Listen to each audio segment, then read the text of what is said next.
ভাই ডাকেন না, ভাই ডাকেন না, ডাকেন না ভাই, একটু একটু দেখি একটু। আরে রাখো ভাই শুনেন, আমার বিশ্বাস করেন, আমার জীবনে আমি এত বড় জিনিস আমি কোনোদিনও দেখি নাই ভাই।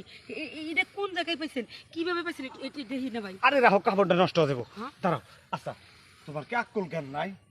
আমি বেশ সাফ করবার বসি, তুমি দেখছো ভালো কথা, দূর থেকে একটু ইশারা দাও, দিয়ে হেরা আমারে ডাক দাও। ভাই সত্য কথা কি, আমার জিনিসটা তো একটু ছোড়ো, এরকম জিনিস আমি তো কখনো দেখিনি কে। এর লেগে ভাবলাম যে ভাই আমার একটা বার দেখতে দেন। আমি জীবন মনে করেন যে আমি এ ভাই এই জিনিসটা আপনি কই থেকে কেমনে বানিয়েছেন? আরে এই এক দেখে নাও, দেখছো? ভাই ভাই এই জিনিসটা আপনি কই থেকে বানিয়েছেন, কি সিস্টেমে কেমনে বানিয়েছেন ভাই? আরে কি কমু তোমারে, হুম? সেই কথা যদি কইতে দেয় অনেক কথা, তবে এক কথাই মেরে দেই। কোন? খাঁটি মধু, পুরান মধু, হুম আর হচ্ছে কালিজিরার তেল একসাথে মিশ্রণ করে হুম। প্রতি রাতে মালিশ করতাম। মালিশ করতে করতে এত সুন্দর হয়েছে, এত মোটা হয়েছে, আর এত ভালো হয়েছে। এই মধু কালো আর জিরা কালো জিরা এটা দিয়ে এই জিনিসটা এত মোটা হয়েছে, হুম। আবার বড়ও হয়েছে। হ্যাঁ। তাহলে এক কাজ করুন, আমার জামের দেয়া আজকে যে মধু কনে পাওয়া যায়? মধু দোকানে পাওয়া যায়, বানিয়ে করে এক কাজ করে না, হুম। আর জামাইটা নিবে কে? কাটা এইটা যখন দেখে পছন্দ হয়েছে, একবার একটু টেস্ট করে নাও, এটা খেলাটা কেমন। কথাটা একদম খারাপ কও নাই কে? তাহলে আবার আমার জামার কাছ থেকে আমি ধরা খাইয়া যাবো, কি রে এত বড় জিনিস আমি কেমনে দেখলাম।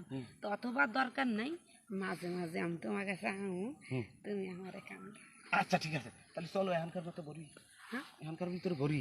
এখনই দিয়ে হলাবা? হ্যাঁ।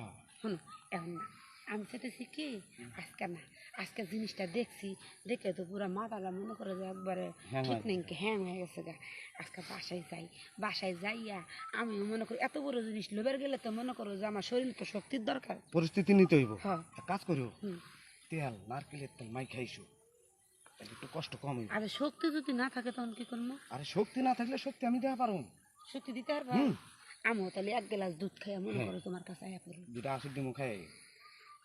আশির দিন হুম। আমি তো খাইয়া পারি না আশির দিন। তাহলে মুরগির ডিম খাই, দেশি মুরগির ডিম, আর এলা নারকেলের তেল হুম। ওই জায়গায় হুম। মালিশ করতে করতে আয়। বোতল হুজ দরকার পড়লে বোতলের এক বোতল তেল ওই জায়গায় ঢাইলে দিয়ে থিয়া হবে। আচ্ছা ঠিক আছে, তাহলে যাও, তাহলে এক কাম করো, শোনো রেডি হওগা। শোনো কও। শোনো না, এই কথাটা আমার জামার কাছে জীবনে কইও না। আরে আমি আমি দুটা পাও ধরে কই। আমি কি হেমু কবার যামু, হ্যাঁ? তুমি যেন কও না। আমি তো ওই ধরনের না, আমি তো জীবনে কমবো না, কারণ মনে করো যে এত বড় একটা জিনিস দেখলাম, পুরো মাথাটা হ্যাং হয়ে গেছে, আমি যে চিন্তার মধ্যে পড়ে গেছি। যেহেতু আমার জিনিসটা তুমি দেখেই ফালাইছো, এখন দেখা যে কথা, জিনিসটা নেওয়া একই কথা। এটাই তো কথা। হ্যাঁ। এখন তুমি যদি মনে হঠাৎ বাইসিস কইয়া দাও, আমার জামাই তো চাষটালে যাবো, তুমিও চাষটালে যাবা, চা খাইতে খাইতে গল্পতে গল্পতে কই হালাইলা আরে যে না। মুদবার বসি সোলেমানের বউ এসে দেখা। আরে এই কথা কি মানুষের মধ্যে কম যায়? মান সম্মান থাকবো? হ হ। থাকবো না। অতএব তোমার একটু খায়েশ হয়েছে, খায়েশটা তুমি পূরণ করে নাও। যাও, রেডি হওগা। আচ্ছা ঠিক আছে যাও। দাদা, জিনিসটা কিন্তু আমার দিই ভাই। আচ্ছা দিমু, তোমার পছন্দ হয়েছে একটা জিনিস, আমি আবার দিমু না? আরে তোমার কি পছন্দ হয়েছে, তার চাইতে বেশি পছন্দ হয়েছে আমার তোমার। তোমারে দেখা আমার জিভটা লোল পড়া শুরু করছে। হায় হায়, এত সুন্দর টসটসা। আজকে রাইতে খেলা হবে, তোমার মনের খাইশ পূরণ করবো, আমারও মনের ইচ্ছাটা পূরণ হইব। জায়গা পেশাব করাটা আমার নষ্ট হয়ে গেছে।